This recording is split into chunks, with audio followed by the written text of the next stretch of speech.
Govinda Greens, premium and limited plots, prime location, destination that define your status. In front of Ames, Govinda Greens.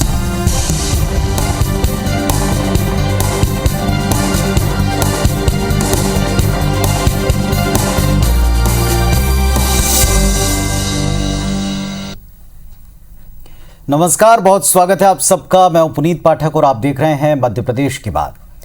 आज नाम बदलने को लेकर मध्य प्रदेश की सियासत में चारों तरफ चर्चा है। एक अहम मुद्दा बन चुका है। आखिर लोकतंत्र और राजतंत्र में सबसे बड़ा अंतर क्या होता है?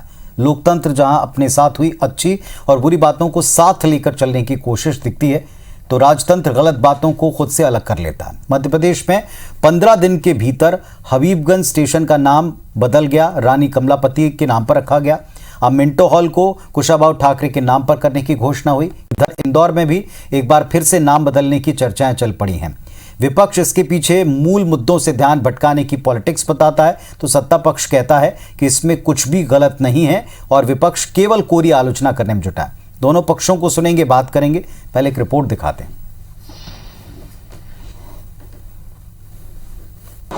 जिनने ये नेता गढ़े, जिनने कार्यकर्ता बनाए, जिनने पूरे मध्य प्रदेश में वट वृक्ष के रूप में भारतीय जनता पार्टी को खड़ा किया, और इसलिए मिंटो हॉल का नाम कुशाभाऊ ठाकरे हॉल किया जाएगा।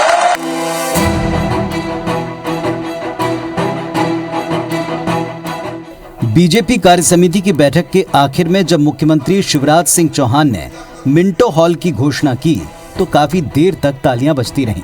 हबीबगंज रेलवे स्टेशन का नाम रानी कमलापति पर रखे जाने के बाद ये नाम बदलने को लेकर दूसरा बड़ा फैसला है।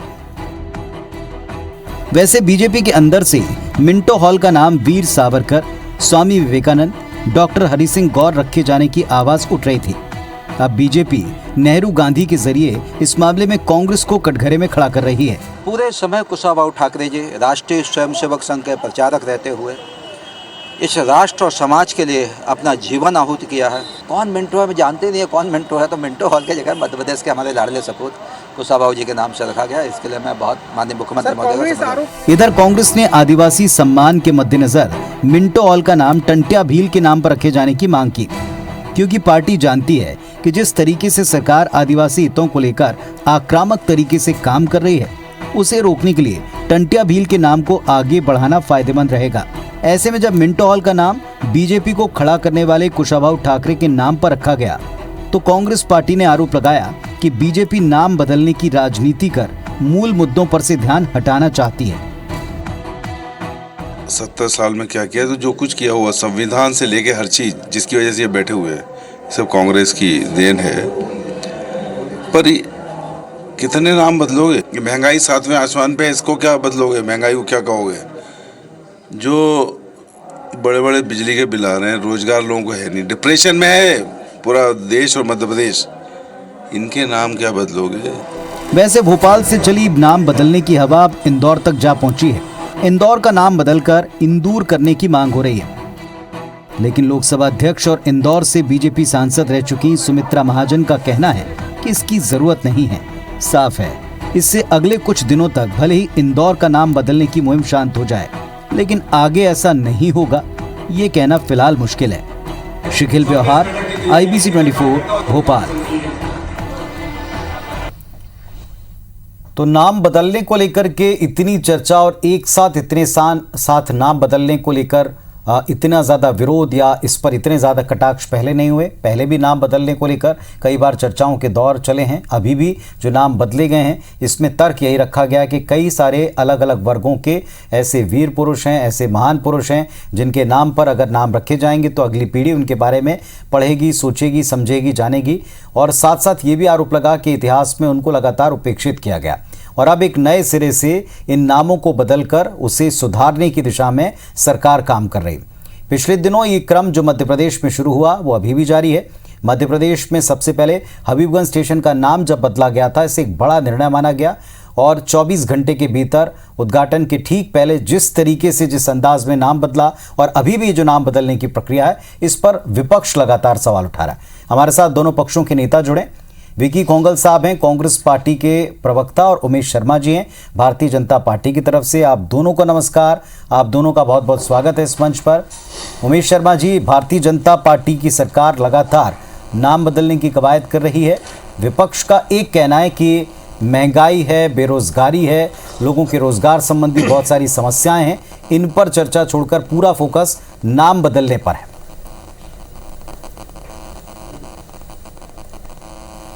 पुनीत जी, निश्चित रूप से सारे विषयों पर चर्चा होती है और कांग्रेस के मित्र भी जिन विषयों को रखते हैं और विपक्ष के नाते रखते हैं, उन विषयों को भी सरकार गंभीरता से लेती है और उस पर विचार भी करती है। और जो विषय ऐसे होते हैं कि जो निर्णय योग्य होते हैं, उन पर निर्णय भी करा जाता है। चाहे महंगाई का विषय हो, बेरोजगारी का विषय हो, अन्य विषय जो कांग्रेस पार्टी के मित्रगण विपक्ष के नाते उठाते हैं, उन विषयों पर भी सरकार प्रतिसाद करती है, प्रत्युत्तर भी देती है। पर उसका इस विषय से कोई लेना देना नहीं है। हर एक विषय का अपना महत्व होता है और जहां तक नाम परिवर्तन करने का विषय है, तो मुझे लगता है कि जो बहुत अत्यावश्यक है और ऐसा लगता है कि यहाँ किया जाना जरूरी है, उन्हीं निर्णयों को करा जाता है। अब जैसे हाल में अभी आप चर्चा कर रहे थे, रानी कमलापति रेलवे स्टेशन का नाम बदला गया है, तो मुझे लग रहा है कि एक सकारात्मक पहल करी गई है और इससे समाज में अच्छा संदेश गया है। और रानी कमलापति चूंकि भोपाल की अंतिम हिंदू शासिका थी, गोंड जनजाति वर्ग से वो आती थी और अंतिम गोंड शासिका थी, तो मुझे लग रहा है कि इस निर्णय के प्रति तो समाज में एक सकारात्मक भाव से प्रतिसाद भारतीय जनता पार्टी को प्राप्त हुआ है। अब ये जो प्रदेश कार्य समिति की बैठक के दौरान माननीय मुख्यमंत्री जी ने नाम परिवर्तन करा है मिंटो हॉल का। अब मिंटो हॉल के इतिहास को तो जानना जरूरी है ना। ये मिंटो कौन थे? तो ये मिंटो जो थे वो वायसराय थे और लॉर्ड मिंटो वो व्यक्ति थे कि जिन्होंने भारत विभाजन की नींव को बहुत पहले से संकल्पना शुरू कर दी थी और मिंटो सुधार के नाम पर बहुत सारे काम ऐसे करे गए। और मिंटो हॉल का निर्माण किन परिस्थितियों में करा गया था? इस समय का जो हमारा राजभवन है, उस समय वो गेस्ट हाउस हुआ करता था। सुल्तान जहां बेगम जो भोपाल की थी, वहां पर जब लॉर्ड मिंटो आए और उनको राजभवन में ठहराया गया, तो ऐशो आराम और विलासिता पसंद करने वाले उस फिरंगी अफसर को वो पसंद नहीं आया राजभवन और उसने नाराजगी जताई और सुल्तान शाह बेगम ने ताबड़तोड़ उनको खुश करने के लिए उनकी चापलूसी में एक नए भवन का निर्माण करने का निश्चय करा, जिसका नाम 1909 में इसका निर्माण शुरू हुआ। और ये जो मिंटो हॉल बनाया गया, ये मिंटो हॉल का जो वास्तु है, वो जो रोवन ने तैयार करा था, वो वास्तु क्या है? वो वास्तव जॉर्ज पंचम का जो मुकुट था उसके अनुरूप बनाया गया। इसका आर्किटेक्चर आप देखेंगे तो जॉर्ज पंचम के मुकुट की तरह है, तो केवल गुलामी की निशानी बनाकर उसको रख दिया गया। 1909 में सुल्तान जहां बेगम ने इसको बनवाना शुरू करा और उस व्यक्ति के नाम पर यह बरसों बरस तक रहा, जिसने भारत विभाजन की नींव रखी, जिसने मुसलमान समाज के लिए पृथक से निर्वाचन प्रणाली की कवायद करी, जिसने मुस्लिम लीग को बनवाने में बहुत महत्वपूर्ण भूमिका अदा करी। ढाका के अंदर पहली बार जब मुस्लिम लीग बनी थी तो इसी लॉर्ड मिंटो के काले कारनामों और करतूतों के कारण बनी थी। तो एक आखिरी बात पुनीत जी, मेरा निवेदन केवल इतना सा है कि ये जो नाम परिवर्तन करा गया, तो मुझे लग रहा है कि कुछ संदर्भ ऐसे हैं कि जो हमको आत्मग्लानि का भाव देते हैं। हमारे इतिहास की ऐसे विकृति वाले नामों को परिवर्तन करने का मुझे लगता है कि सभी को स्वागत करना चाहिए। ठीक है विकी कोंगल साहब, सुना आपने सारे तर्कों को, मिंटो हॉल का नाम क्यों बदला जा रहा है। दूसरी बात ये कि जितने भी नाम परिवर्तित किए गए, हर बार कांग्रेस पार्टी के रिएक्शन में ये बात भी रही है कि नाम बदलने से क्या होगा, महंगाई को आप बदल के क्या नाम देंगे, ये कटाक्ष तक किया गया। लेकिन अभी जो तर्क रखा है शर्मा जी ने, क्या कांग्रेस पार्टी इस बात से सहमत है? पुनीत जी, जब सत्ताधारी दल के अंदर राजनीतिक इच्छा शक्ति और सृजन करने के पुरुषार्थ की कमी हो जाती है, तो वो इसी प्रकार के बहाने ढूंढा करती है। जब 17 वर्षों से आपका इस प्रदेश के अंदर शासन था, तब आपको ध्यान नहीं आया कि मिंटो के कारनामे ध्यान नहीं आए। तब आपको रानी कमलापति की ध्यान नहीं आई, जब रानी कमलापति का महल जर्जर अवस्था में था और वहाँ पर गुण हमारे जो आदिवासी समाज के बंधु हैं, वहाँ पर उनको जो है प्रतिबंधित तक कर दिया गया था वहाँ पर पूजा अर्चना करने से। और मिंटो की यदि इतिहास की यदि मैं बात करूँ तो ज़्यादा पुरानी बात नहीं कर रहा, मात्र 2016-17 की मैं बात करूँ तो महात्मा गांधी की प्रतिमा भी हटाने वाले यही लोग थे, जिन्होंने महात्मा गांधी तक की प्रतिमा मिंटो हॉल से हटवाने का कार्य किया था। कांग्रेस पार्टी ने 1 हफ्ता तक धरना लगातार वहाँ पर दिया, उसके बाद गांधी प्रतिमा को वहाँ से ना इसकी विस्थापना को कैंसिल करना पड़ा और जो है सरकार को मुँह की खानी पड़ी थी उस निर्णय को लेकर। तो हमें नाम बदलों की राजनीति से काम बदलो की राजनीति पर आना पड़ेगा। ये बात, मैं आपकी बात से सहमत हूं और कांग्रेस पार्टी हमेशा इस बात को कहती आई है, हमेशा इस बात को कहती आई है कि आज हम जिस नकारात्मक दौर के राजनीति के, जिस पतन वाले दौर से हम आज गुजर रहे हैं, हमें सृजनात्मक और सकारात्मक राजनीति का परिचय देते हुए निर्माण करना चाहिए अच्छे भवनों का। इससे ज़्यादा बेहतर भवनों का निर्माण करके अगर दिवंगत कुशाभाऊ ठाकरे के नाम पर रखा जाता तो ज़्यादा बेहतर होता, बजाय इसके कि आप किसी एक ऑलरेडी स्थापित एक भवन का नाम उनके नाम पर रख रहे हैं और ठीक है, चलिए नीचा करने का कार्य कर रहे हैं। इंदौर के अंदर आपकी इस बात का मैं उत्तर ले लूंगा, आपकी इस बात का मैं उत्तर ले लूंगा कि अभी 17 वर्षों तक ये ख्याल क्यों नहीं और अभी क्यों। लेकिन एक बात जो उन्होंने कहा कि कुछ चीजें ऐसी हैं जो आत्मग्लानि का अनुभव कराती हैं और इस वजह से अगर हम इनको अब करेक्ट करें तो इसमें क्या दिक्कत है? सर, आत्मग्लानि का अनुभव यदि आपको हो रहा था भारतीय जनता पार्टी के बंधुओं को, तो 17 साल तक उस आत्मग्लानि को सहन करने के लिए आपसे कहा किसने था? ये बहुत सीधा सा प्रश्न है और जनता इस बात से अग्री करेगी कि आप इतने वर्षों तक आप उस आत्मग्लानि को सहन करते क्यों रहे। आप 2004 में जब आपने सत्ता संभाली थी तभी कर देना चाहिए था। उस समय तो आप अपना मुख्यमंत्री तय नहीं कर पा रहे थे। और हम तो ये कहते हैं कि अभी कुशाभाऊ ठाकरे की बात करते हैं। कुशाभाऊ ठाकरे के परिजन शैलेश ठाकरे और शिरीष ठाकरे कोरोना काल में रेमडेसिविर इंजेक्शन और ऑक्सीजन ना मिलने के कारण इंदौर के सरकारी अस्पताल में पैसों के अभाव में दम तोड़ते रहे। क्या किसी ने उनकी सुध लेने का कार्य किया था? उनके अंतिम संस्कार तक के लिए परिवारजनों को भटकना पड़ा था। यह है कुशाभाऊ ठाकरे के प्रति आपकी जो भावनाएं हैं और यह आपका आदर और सम्मान इस बात से जाहिर होता है। कुशाभाऊ ठाकरे के नाम पर आपने जमीनों का घोटाला किया, 20 करोड़ से ज्यादा की जमीन का मध्य प्रदेश में कुशाभाऊ ठाकरे की ट्रस्ट के नाम पर आपने कुशाभाऊ ठाकरे को मलिन करने का काम किया, उनके नाम को। जब सुप्रीम कोर्ट ने उस निर्णय को रद्द करना पड़ा, उस फैसले को निरस्त करना पड़ा और जमीन जो है वो वापस हुई। तो यहाँ पर जब आप कुशाभाऊ ठाकरे के नाम के का तब आपको ध्यान नहीं आया था जब आपने उनके नाम को मलिन करने के लिए उस ट्रस्ट के अंदर। चलिए, दोनों बातों का उत्तर दीजिएगा जब उमेश शर्मा जी। प्रतिमा हटाई जा रही थी। जी जी, एक एक करके इन तमाम गंभीर विषय जो आप उठा रहे हैं, गंभीर जो आरोप लगा रहे हैं, इनके उत्तर लेते हैं। उमेश शर्मा साहब, दोनों बातों का उत्तर दें। जिन ठाकरे जी के नाम पर किया है उनके नाम से जुड़े हुए, उनके परिवार जुड़े हुए कुछ आरोप हैं, और दूसरा 16-17 साल क्यों लग गए इस आत्मग्लानि को झेलते झेलते? ठीक है पुनीत जी, मैं बहुत विनयशीलता के साथ विक्की जी की तीनों बातों का प्रति उत्तर देता हूं। एक तो जो शैलेश ठाकरे जी और शिरीष ठाकरे जी के बारे में उन्होंने चिंता व्यक्त करी है और कहा है कि उनकी ठीक ढंग से देखभाल नहीं हो पाई, स्वास्थ्य सुविधाएं उनको नहीं मिली है। मुझे लग रहा है कि इस विषय को जिस समय राजनीतिक रंग दिया गया था और राजनीतिक तूल देने का प्रयास करा गया था, उसी समय उनके परिवारजनों ने सामने आके सारी वास्तविकता को स्पष्ट करा था। वो महामारी का दौर था और कोरोना की आपदा, मुझे लगता है पुनीत जी, महामारी इसीलिए उसको कहा जाता है कि जब मानवीय संसाधन जो हो वो शिथिल हो जाते हैं। उस समय भी उसके परिवारजनों ने सामने आकर कहा था कि चाहे सांसद रही सुमित्रा महाजन जी हो, इंदौर के सांसद शंकर ललवानी जी हो, वहां के हमारे उस समय का प्रभार देख रहे मंत्री तुलसी सिलावट जी हो या भारतीय जनता पार्टी हो, उन्होंने पर्याप्त रूप से उनके परिवार का ध्यान रखा था। अब लाभ हानि, जीवन मरण, यश अपयश प्रभु हाथ, अब उस पर किसी का भी प्रारब्ध नहीं होता। एक तो ये बात। दूसरी बात यह है कि 12, 14, 15, 16 साल क्यों लग गए? तो पुनीत जी, अगर हम 17 साल पहले भी करते तो यही प्रश्न उठाया जाता कि ये इतना समय क्यों लग गया और ये आज क्यों करने की आवश्यकता महसूस हो रही है। तो मुझे लग रहा है कि ये तो इन प्रश्नों का कोई सीधा उत्तर हो नहीं सकता है। जब आए ठीक करा, जब जागे तब सवेरा। और जो आत्मग्लानि का शब्द मैंने उपयोग करा था पुनीत जी, वो केवल भारतीय जनता पार्टी को होती है ऐसा नहीं है। हम गुलामी के प्रतीक चिन्हों को लेकर जीते हैं तो ये समाज के लिए सामूहिक आत्मग्लानि का भाव होता है, ये समाज की सामूहिक वेदना होती है और उस वेदना से निवृत्ति का ये विषय है। और एक और विक्की जी ने प्रश्न करा था कि जो कुशाभाऊ ठाकरे जी के ट्रस्ट वाला विषय था, मुझे लगता है पुनीत जी कि उस विषय में विक्की भाई को और अभी संदर्भों की आवश्यकता है। जिस इन्वित काम के लिए करा गया था, जिन कारणों से हुआ था, वो सारी चीजें उस समय पर स्पष्ट करी गई थी। एक और आखिरी बात, फिर आप विक्की जी को अवसर दीजिएगा कि राजनीति में पुनीत जी कुछ चरित्र ऐसे होते हैं कि जो दलीय भावना से ऊपर उठकर सम्मान प्राप्त करते हैं और कुशाभाऊ ठाकरे जी मध्य प्रदेश की राजनीति के वो सर्वस्वीकृत और सर्वमान्य चेहरे हैं कि चाहे भारतीय जनता पार्टी हो या कांग्रेस की पार्टी हो, चाहे माननीय अर्जुन सिंह जी रहे हो, माननीय दिग्विजय सिंह जी रहे हो, और थोड़ा पीछे चले जाएंगे तो विद्या भैया रहे हो या श्यामा चरण जी रहे हो, तो मुझे लग रहा है कि कांग्रेस पार्टी में भी भारतीय जनता पार्टी की तरह कुशाभाऊ ठाकरे जी को सम्मान की दृष्टि से देखा जाता था।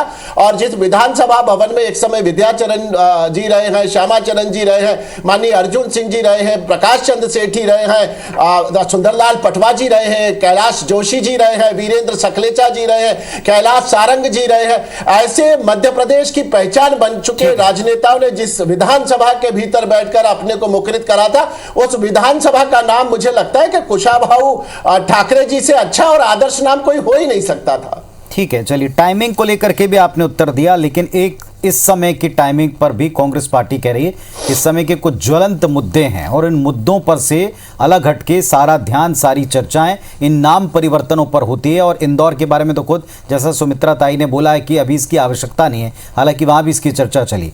तो ये एक साथ इस टाइमिंग पर क्यों हो रहा है, इस पर भी जरूर आप एक बार उत्तर दीजिएगा। चलिए, नाम बदलने को लेकर इन दिनों जो सियासी चर्चा और संग्राम की स्थिति है, इस पर हम चर्चा कर रहे हैं, बात कर रहे हैं। विकी कोंगल साहब हैं, उमेश शर्मा जी हैं, और उमेश शर्मा जी ने बहुत अच्छी तरह से इन बातों के तर्क रखे हैं अपनी पार्टी की तरफ से। विकी जी, जो प्रश्न आपने उठाए थे, इनके साथ में एक प्रश्न आम जनता के जहन में भी बार बार उठता था कि अचानक से नाम इतने ज़्यादा क्यों बदले जा रहे हैं, और जिन नामों के बारे में बदला जा रहा था, एक चर्चा तो सार्थक हो गई कि अब उन नामों के बारे में सर्च किया जाता है कि भाई ये नाम जिनके हैं या जिनके नाम पर रखे जा रहे हैं वे कौन थे, क्या उनका, जो नई पीढ़ी में उनकी बात कर रहा हूँ।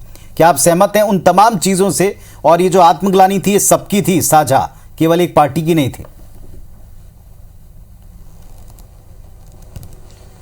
पुनीत भाई, इस प्रदेश के नौजवानों को आज रोजगार की आवश्यकता है। मध्य प्रदेश के नौजवान, अभी हाल ही में हमारा गरीबी रेखा का सूचकांक जारी किया है केंद्र सरकार ने। उस गरीबी रेखा के सूचकांक में मध्य प्रदेश चौथा सबसे गरीब राज्य है। शिक्षा के मामले में हो, रोजगार के मामले में हो, स्वास्थ्य के मामले में हो, हम लगातार पिछड़ते जा रहे हैं। और भारतीय जनता पार्टी के शासनकाल के अंदर स्वर्णिम सपने दिखाने वाली इस सरकार ने जो हमें स्वप्न दिखाए थे नौजवानों को, वो लगातार उस पर ठगा हुआ महसूस कर रहा है। हमारे इतिहास में ऐसे कई नाम हैं, हो सकता है जिनको प्रकाश में लाना अत्यंत आवश्यक है, मैं मानता हूँ इस बात को, लेकिन उसका मतलब ये नहीं है कि हम उसे ध्यान बटाने की राजनीति के रूप में देखें। हमारी गरीबी, हमारे प्रदेश के अंदर 36.65 प्रतिशत लोग गरीबी रेखा से नीचे रहते हैं। केरल में वह दर 1% भी नहीं है। तो क्यों ना मध्य प्रदेश का नाम बदलकर हम केरल रख लें, ताकि हमारी गरीबी रेखा से नीचे लोग आ जाएं। क्यों ना हम अपने भारत का ही नाम कल को बदलकर अमेरिका रख दे, क्योंकि भारत भुखमरी के सूचकांक में 105वें नंबर पर है। पाकिस्तान और बांग्लादेश जैसे 2 कौड़ी के मुल्क हमारे भारत से आगे निकलते जा रहे हैं। इस बात पर चिंतन करने की आज ज़्यादा आवश्यकता है। ये ध्यान बटाने की राजनीति के लिए नाम परिवर्तन करने से अच्छा है काम का परिवर्तन किया जाए। एक व्यक्ति हो, एक दल हो, चाहे राष्ट्र हो, उसका फोकस किस बात पर होना चाहिए, उसकी प्राथमिकताएं क्या होनी चाहिए, आज यह सबसे ज्यादा। चलिए, एक और सवाल पूछता हूं विकी जी, आपको लगता है इन सारी चीजों की टाइमिंग में कोई बात छिपी हुई है? इन सारी चीजों की टाइमिंग में आपको लगता है कोई बात छिपी है?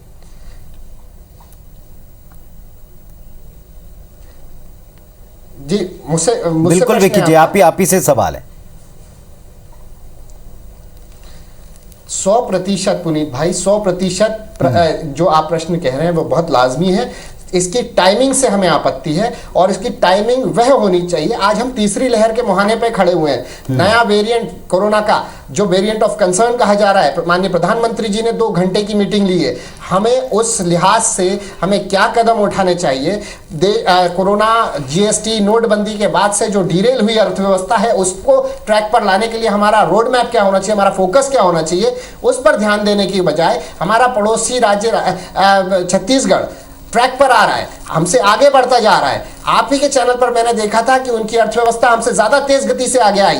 तो हम इन सब चीजों में क्यों उलझे हुए? मध्य प्रदेश का भटकाने का प्रयास क्यों करा जा रहा है? मध्य प्रदेश की जनता का ध्यान बटाने का प्रयास क्यों किया जा रहा है? ये आज वाजिब प्रश्न है। ठीक है जी पुनीत जी, ध्यान बटाने का प्रयास सरकार कर रही है। तो मैं बहुत